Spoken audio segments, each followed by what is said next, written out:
What's up guys? Today, since wala tayong pasok sa work, manood na lang tayo ng PBA and maglaban ngayon is SMB versus Meralco. And since sa Smart Araneta Coliseum tayo manonood, pagbaba mo ng Cubao Station, dun na banda yung Smart Araneta Coliseum. Pero bago yan, outfit check muna. Hey! Since sa Cubao lang din tayo bababa, tapos malapit lang din yung MRT station sa atin, lakarin na lang muna natin. Siyempre, pag sa Show Boulevard ka dadaan, kikita mo lang yung store namin. And doon lang din banda yung MRT station ng Show Boulevard. Actually, dati talaga pangarap ko yung maging PBA player.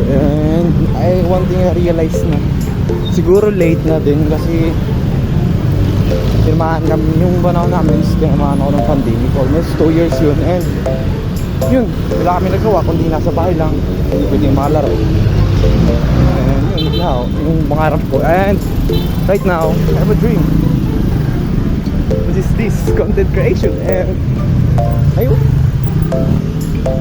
to myself na sana galingan ko mag-content. And right now, I'm doing my best. Kaya tara, pumunta na tayo. And I'm just sharing my thoughts. Punta yan. Araneta. Let's go. Sabit na tayo sa Show Boulevard. Parmol ba to?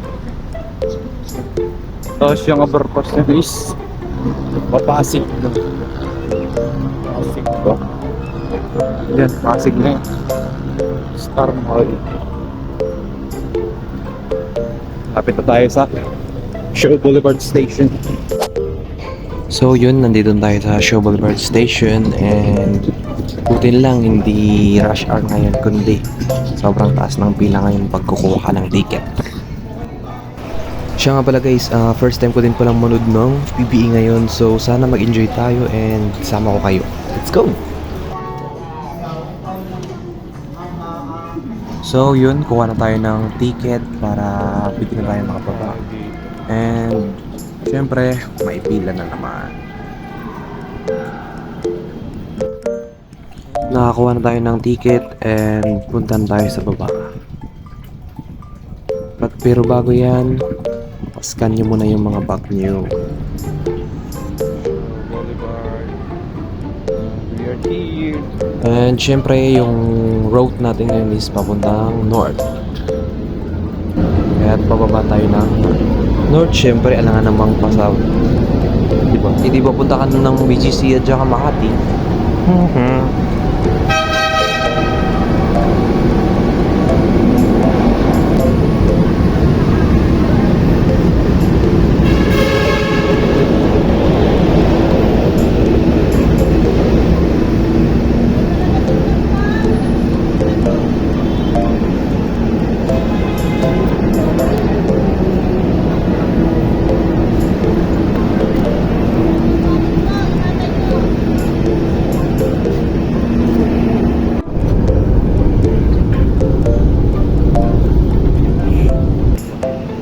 So yun, nandito na tayo nakababa sa Cubao Station and tara baba tayo.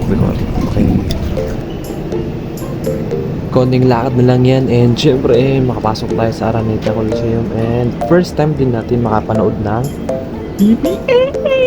Hindi naman halata na excited, diba? So, kaya tara, samahan nyo ako. Pero bago yan, syempre, i-out muna natin yung ticket natin. Alangan naman nating dadalhin yan. Kaya kung sa mga hindi pa nakatry ng MRT, ganito lang guys. It's so corny. So yun, dito na pala tayo sa Smart Araneta Coliseum and syempre, baba pa tayo para kukuha tayo ng ticket. Pero bago yan, outfit check. Ito pala guys yung ticket station nila and medyo pricey siya pero sige, since first time natin, G na yan.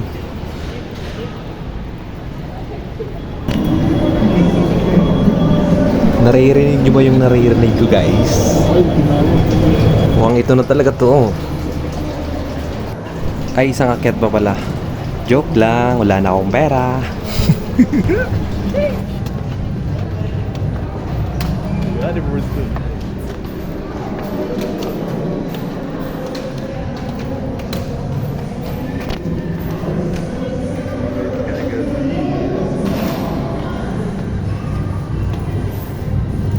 Wow.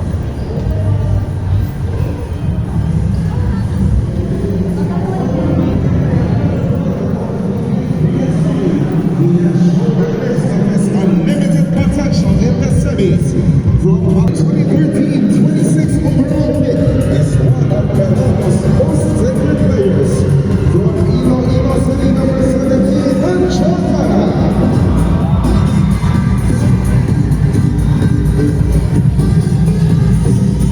And number of times, from Orion Bataan, number 20, rock and roll, Raymond Almazan.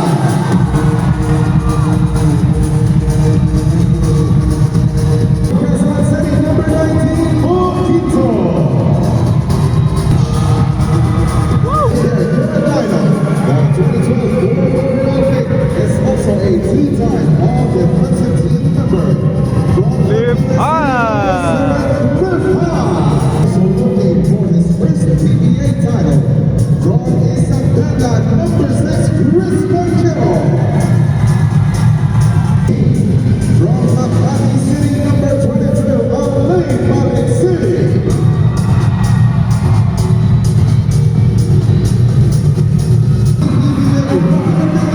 Is also one of the Pilipinas made our Asian Games Hotel last year. And he also earned his PBA time trial in the series. Dropping in Ilocos Norte, number 11, Asa Chris Newsom.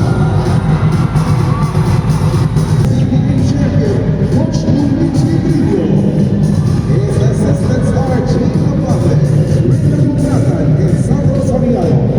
Active consultant, Mr. Leonard Bushich, and consultant, Mr. Robert Black. And at this moment, napaiyak na naman ng person. So, sobrang saya niyang manood ng PBA. Hindi niya na napigilan yung emotion niya na umiyak. So, yun. Iyak lang. And thank you to myself na napunta rin ako dito. Kaya, let's go! Let's enjoy the moment! Once again.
Dito guys, nilagay ko na lang yung cellphone ko sa tripod ko para ma-enjoy ko yung moment ng panunood and while nag-video din. So, tara, samahan nyo rin ako manood.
So dito guys, second half lang ang inabot ng battery ng cellphone ko. Pasensya na and thanks for watching and follow for more.